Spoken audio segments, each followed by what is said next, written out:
Hey, what's up, everybody? Welcome to the Average Joe Dividends YouTube channel. SCHD just announced their Q4 dividends, so we're going to go over that in depth, as well as I'm going to show you the amount of shares of SCHD that I own, and we're going to calculate that next dividend, as well as my dividend income, how that's going to change going forward with SCHD. I'll also show you what I will do with all the dividends that I'm going to receive. And chances are, if you found this video by searching for SCHD, you probably are well aware of what this is. If you don't know, just go to Charles Schwab's asset management website and you can go over the PDF and get all of the information from this. And let me scroll down, and really what we're here for is for the distributions, because here is the new dividend announced right here at 0.2645. And if you look at this, it looks like the dividend went down when in all actuality it really didn't go down, because we had a 3-to-1 stock split. So we can pretty much take the 0.2645, multiply that times 3 to compare the dividend income. We're also going to look back to and compare the different years from 2022 to 2023, 2023 to 2024, and we'll see how that dividend has been growing for SCHD. So I'm going to show you first, I'm going to show you the actual shares that I have. I have two M1 accounts. This is my IRA. I usually don't show this. I usually just stick to the Average Joe Dividends portfolio that's a taxable brokerage account. So we're going to go over this one first. So here is one of my IRAs that I have, and this is pretty much all the employment prior to my current job, and right here in this placeholder, pretty much 401k transfer. And we can see here are the four slices and what they consist of. You can see VU is the largest holding, then VTI, and then SCHD is the third largest holding within this portfolio. So we'll click on it and we'll get the number of shares. I just want to show you proof. A lot of people like to read from spreadsheets and things like that, and that really doesn't, prove anything.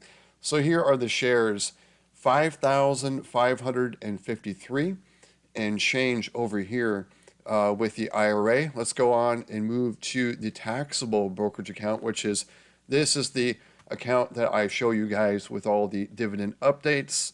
And we'll scroll down here, and I have it divided into three slices right here. It's in the ETFs. This is where SCHD resides, and it is the largest holding within this portfolio.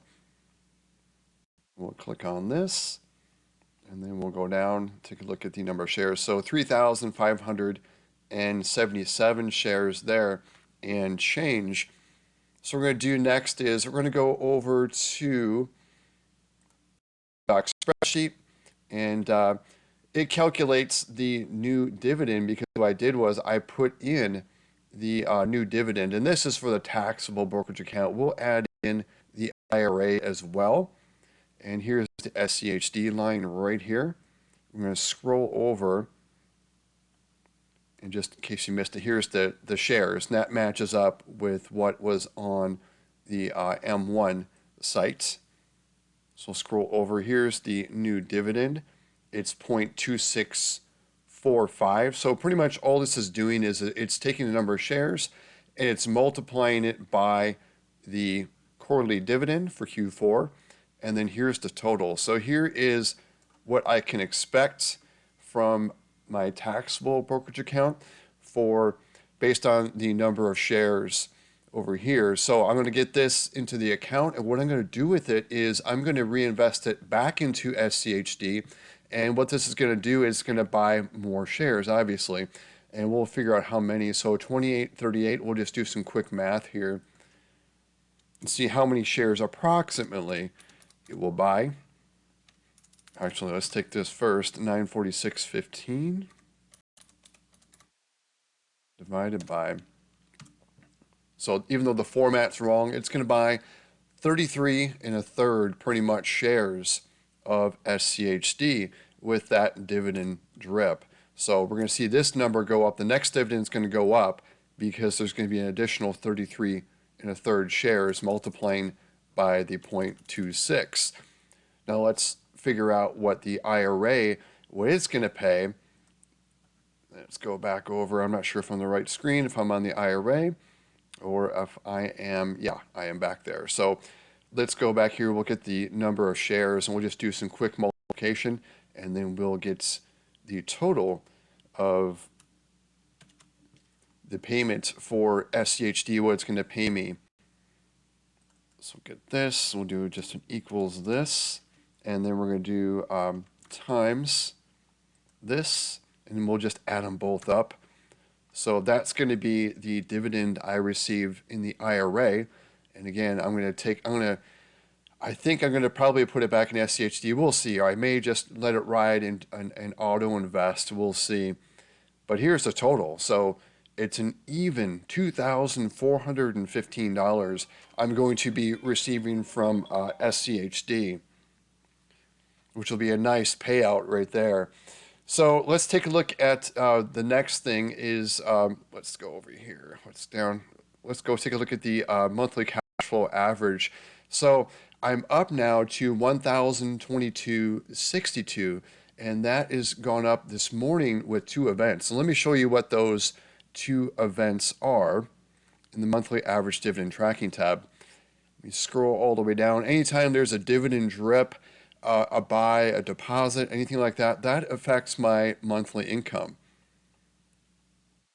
And this is just for my taxable account. I don't count the IRA income in here because I don't have access to it. This is just for the taxable brokerage account. I also don't count my Vanguard taxable account, really. Just don't count it. So I just focus on this because there's individual stocks in it, and a lot of people don't like to follow the ETFs as much. So there were two events just this morning, so let's take a look at those. So SCHD, the dividend increase alone, what that did was it added $15.50 of monthly income. But of course, this is variable because SCHD has, like I said, a variable dividend. In Q3, the dividend went down, and that changed my monthly income. But let's see where in Q2 there was a big increase where it increased it by 82.59. So you can see that. But overall, I'll show you that SCHD is raising its dividend annually, and that's what the most important thing is. And then the next event this morning was Exxon. I received a $12.50 dividend from Exxon. I dripped that back into Exxon, and so it changed my monthly income by 3 cents. You can see there's the $12.50 received, and that's going to be the next dividend for Exxon. So you can see how the dividend drip works. Then I have some math down below here I'm going to show you with SCHD. And you can see Q1 through Q4. And I just built this little chart here starting in 2022. And just to do some comparison from 2022 to 2023, there was a very modest increase in the total dividend. And this is counting for annual, not just quarter by quarter. And now from 2023 to 2024, look at the increase here. It's up now 12%. I don't think it's sustainable. I know a lot of people like to do SCHD videos and they make assumptions of like 10% dividend increases annually. To me, that is unsustainable. I would say something like 4 to 5% is much more sustainable. So I think you're crazy if you don't want to assume 12% going forward for your dividend increases for SCHD. I don't agree with that math at all.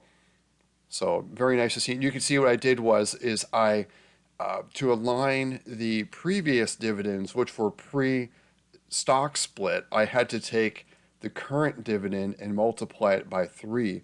So you can see the Q4 dividend beat the Q3, but it did not beat the Q2 dividend.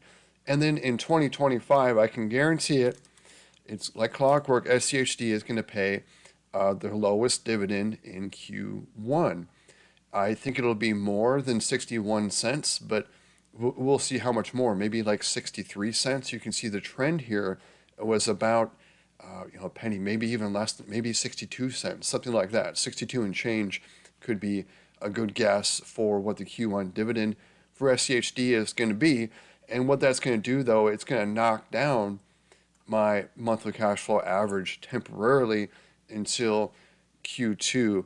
And what I may do, and just to make it easier, is maybe take an average of the 2024 dividend and then just hard code it in here and then just change it annually instead of having these rises and falls in my monthly average dividend income. Let me see what I need to show you guys next.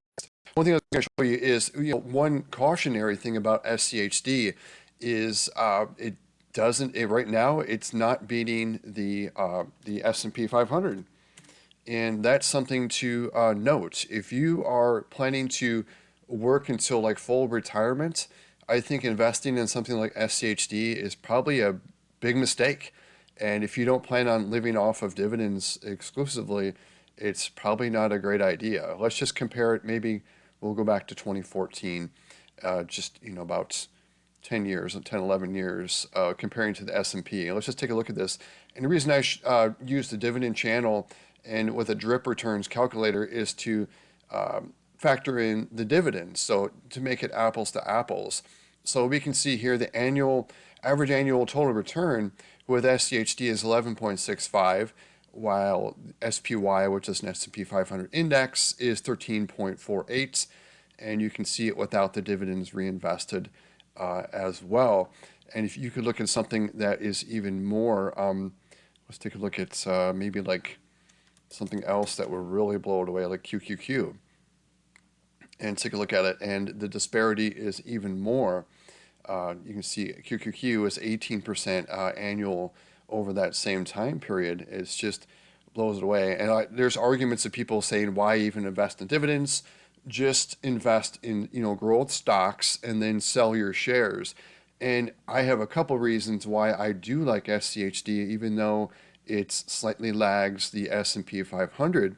Is if like for me, I want to live off of dividends only. I don't want to have to sell the shares. Even though a dividend, you are selling slivers of shares, at least that takes the decision making out of when to sell. And a lot of companies like Coca-Cola, Pepsi, Home Depot, they paid their dividend and grown it even during recessions or when there's a complete drop in the stock market.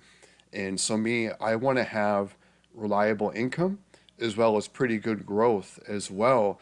And when I do decide to pull the trigger, I don't want to have to sell like in a down market or even delay my retirement based on what the market is doing. I can just rely on the dividend income alone. And also dividend income has better tax favorability. I think it's up to $40,000 single or $80,000 as a couple. You can pretty much not pay any federal income taxes on qualified dividends. So there's that aspect as well. So you can see, I'll go back to my Google Docs spreadsheet and we'll look at my total net worth.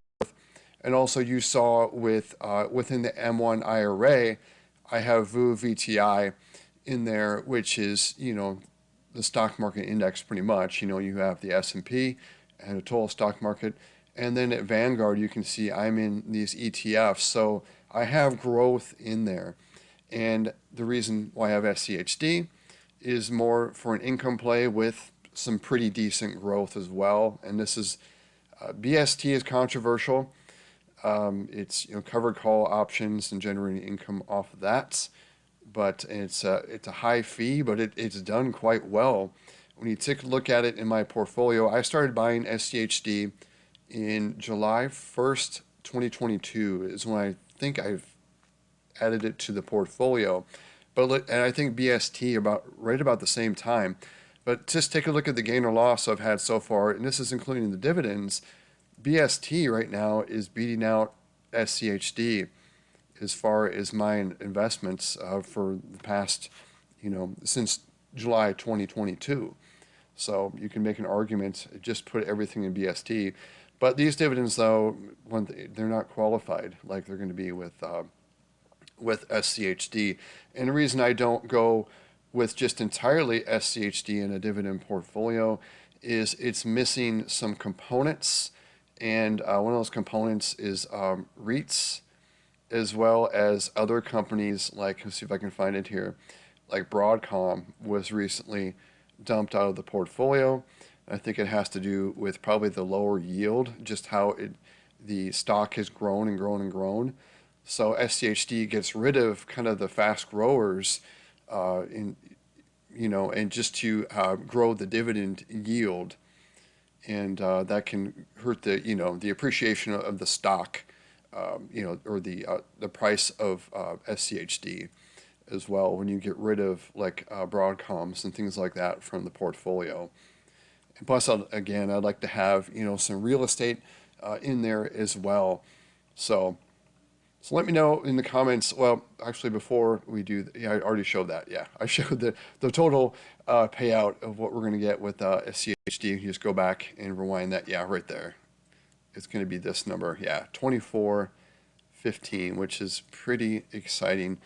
And again, I'll have to wait until to realize all of it. I'm only going to get the 946.15, but I'm not going to spend it. I'm going to spend it on more SCHD. So let me know in the comments below if you own SCHD in your portfolio. Let me know, if you're comfortable with it, how many shares you own, or if you're adding to it, or what you're going to do with your SCHD dividend. Let me know your thoughts too about other investing in SCHD compared to like a QQQ or QQQM, even compared to like a VTI or just a total world index. I know that's not a bad option either, but I think every portfolio has room for SCHD, especially if you want to live off of dividends like I do and not have to sell shares in retirement. So thanks for sticking to the end of this video. And if you got value from the video, please click the like button. Also subscribe so you do not miss future videos. I hope everyone has a great rest of their week. Everybody take care.